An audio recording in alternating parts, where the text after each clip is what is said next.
La mule du coach de Dominique Sylvain. Dans sa robe moulante et ses escarpins vertigineux, elle me regardait comme le Messie.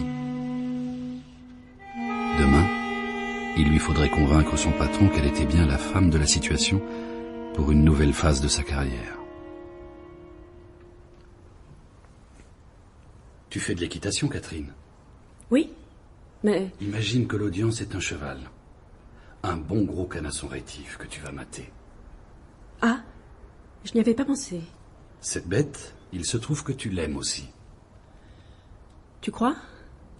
De la force, de la détermination, mais pas d'agressivité. Tu vaux mieux que ça, beaucoup mieux. D'accord. Allez, montre-moi.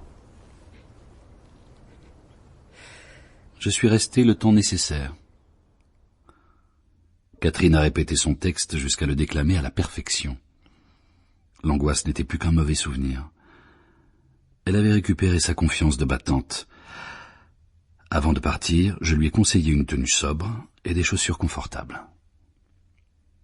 Ensuite, j'ai retrouvé Denis dans notre bar habituel, mon plus vieux client, devenu mon meilleur ami, qui avait déjà choisi le poison de la soirée, un Laphroaig au solide goût de tourbe. Sa fille venait de décider de divorcer juste après avoir mis au monde son premier petit-fils, et il prenait mal la chose. Je l'ai écouté déballer ce qu'il avait sur le cœur. Denis a 72 ans, et moi 37. Mais notre amitié est la meilleure chose qui me soit arrivée depuis des années. On s'était rencontrés dans un jardin public où je me lamentais sur mon sort. Il m'avait invité au restaurant, j'avais eu droit à une déclaration au dessert. Vous voulez bien devenir mon coach, Alexis? Denis m'a convaincu que j'avais les qualités requises.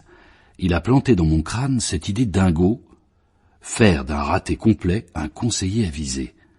Un paradoxe si invraisemblable que ça ne pouvait que marcher. Sans lui, je serais resté au fond du trou.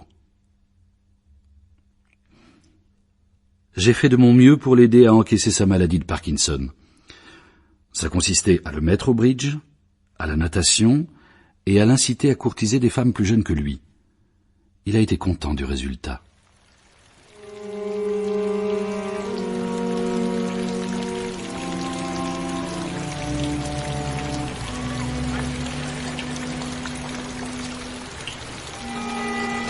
En quittant le bar, il pleuvait.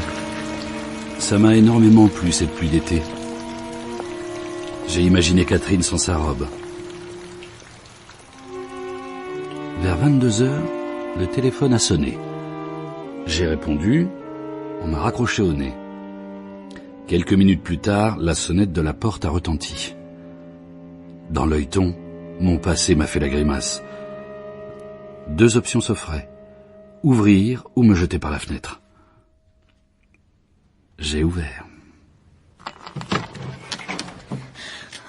Alexis. Je l'ai rattrapée avant qu'elle ne s'écroule. Son corps pesait moins que dans mon souvenir.